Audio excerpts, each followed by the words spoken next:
오늘 우리가 묵상하는 역대상 21장 18절부터 30절까지의 말씀은 하늘에서 불을 내려 회복을 외치시는 하나님의 응답이 있는 구절입니다. 우리의 실수를 극복할 수 있는 하나님의 은혜와 응답이 있는 공동체를 그리고 있습니다.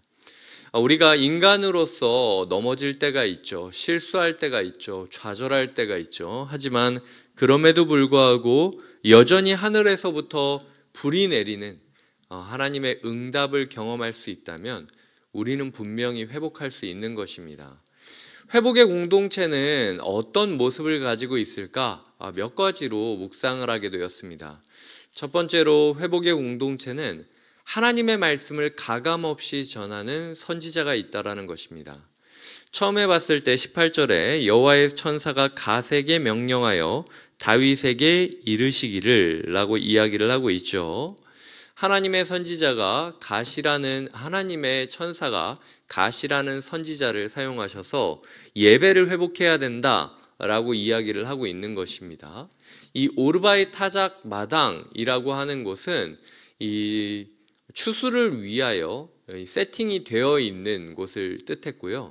오르바의 타작 마당이 역사적으로는 모리아산, 아브라함이 아들을 바쳤던 모리아산이라고 이야기하고 있고, 이후에 솔로몬이 성전 건축할 때 그 건축 터가 바로 이 오르바의 타작 마당에서 시작이 된다는 겁니다. 즉, 이 예배를 드린다라는 성전이라는 곳이 자리 잡는 그 위치가 어디이냐라고 이야기를 할 때 바로 이렇게 말씀이 바로 전해지는 곳, 그리고 하나님을 향한 헌신이 있는 곳을 뜻한다라는 거죠. 여튼 하나님께서 그 오르바의 타작 마당을 예배의 자리로 전하셨다라는 것을 어떻게 보면은 14절에서 보면 7만 명이나 지금 죽어가고 있는 그런 상황에서도 가감없이 하나님의 뜻을 다윗에게 전하고 있는 선지자의 모습을 볼 수 있습니다.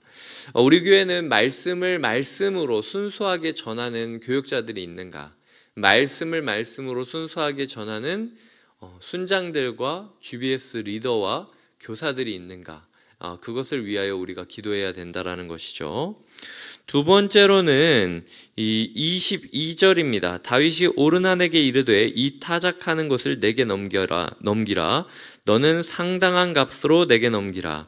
내가 여호와를 위하여 여기 한 제단을 쌓으리니 그리하면 전염병이 백성 중에서 그치리라 하니 라고 이야기를 하죠. 18절에서 하나님께서는 오르난의 타작 마당에서 여호와를 위하여 제단을 쌓으라고만 이야기하십니다. 왕이라면 어떻게 하겠습니까? 이 급박한 상황이고 수만 명이 죽어가고 있는데 저기에서 예배드리면 해결된다 라고 하면은 야 좀 비켜봐 라고 이야기하거나 좀 내놔 라고 이야기를 하면서 소위 왕의 권위로 찍어 누르면서 일을 해결할 수 있는데, 다윗은 강조하는 표현으로 상당한 값으로 라고 이야기를 하면서 기존의 시세보다 더 줄 테니까 이 땅을 예배의 장소로 허락해 줬으면 좋겠다 라고 오히려 왕이 백성에게 머리를 굽히고 들어가고 있는 모습을 그리고 있다라는 것이죠. 즉, 회복의 공동체, 하나님이 주시는 은혜와 응답의 공동체는 지도자가 자신의 권위로 사람들을 찍어 누르는 것이 아니라 오히려 겸손한 마음으로, 그리고 후히 주겠다라는 자세로 문제를 접근하고 상황을 이끌어가는 모습이 보이는 공동체, 그 공동체가 바로 하나님이 주시는 회복과 응답의 공동체라는 것이죠. 여기에서 이제 상당한 값으로 주겠다라고 하니까 23절에 보면 오르난이 뭐라고 이야기하냐면 다 드리리다 라고 이야기를 하고 있습니다. 왕께서 좋게 여기시는 대로 행하소서. 너 때문에 지금 우리가 얼마나 죽고 있는지 알아? 라고 이야기를 하는 게 아니에요. 여전히 그 부족한 지도자를 왕으로 여겨줄 뿐만 아니라 하나님을 위해서라면 내 모든 것들을 다 드리겠다. 추수철에 땅을 드린다라는 게요, 얼마나 큰 상처가 될지, 그냥 땅을 드리는 게 아니라 이 지금까지 농사했던 나의 모든 노력을 다 드리겠다는 거 아닙니까? 그럼에도 불구하고 그 소들은 번제물로, 곡식 떠는 기계는 화목제로, 밀은 소제물로 삼으시기 위하여 다 드리겠다라고 이야기하는 거죠.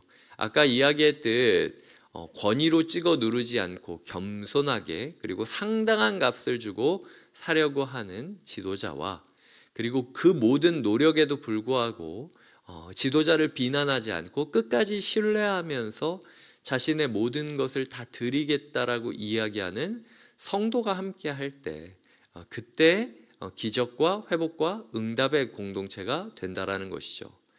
다윗이 다 드리리이다 라고 이야기하는 사람한테 아우 고맙습니다 이러고 다 가져갑니까? 아니죠. 25절에 보면 턱값으로 금 600세겔을 달아 오르난에게 주었다라고 이야기하는데요. 사무엘하 24장에 똑같은 이야기가 등장합니다.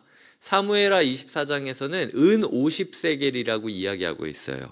근데 여기는 금 600세겔이라고 이야기하죠. 학자들은 그 오르난의 타작 마당이 속한 딱 그 지역은 은 50세겔 시세로, 하지만 이 모리아산 전체를 다윗이 구매를 하면서 금 600세겔을 들였고, 결국은 그 모리아산에 성전이 지어진다라고 흘러가기 위해서 여기서는 금 600세겔이라는 금액을 이야기했다.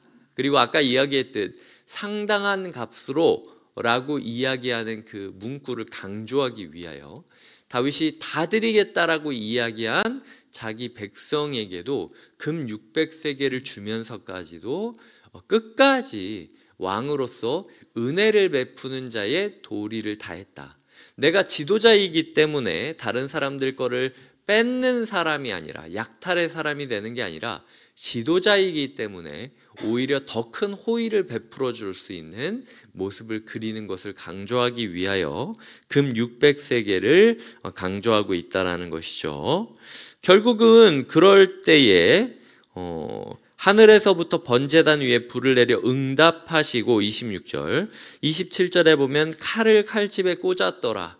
이 백성들을 죽이겠다라고 칼을 칼집에서 뽑았던 여호와의 천사가 다시 칼을 칼집에 꽂는 모습으로 끝이 나고 있습니다. 이제 우리의 오늘 하루와 공동체를 점검해 보도록 하겠습니다.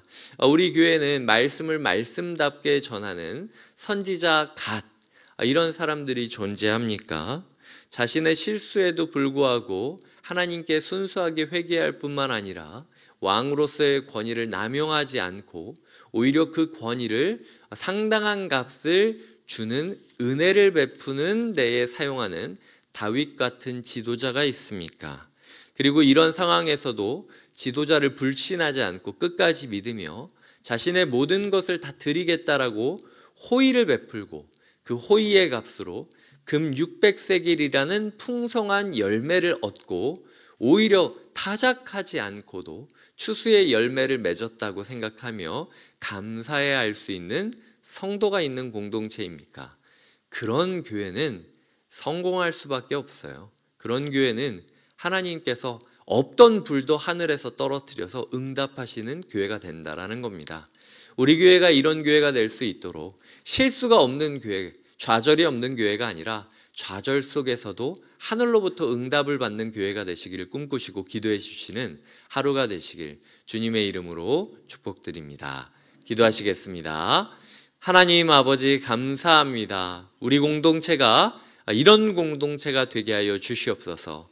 이곳에서 아브라함의 예배가 있었고 솔로몬의 성전이 지어진다라는 것을 기억하며 우리 교회의 예배가 과연 어떤 정서와 순종 위에서 지어지고 있는지 돌아보게 하여 주시옵소서. 예수님의 이름으로 기도드립니다. 아멘.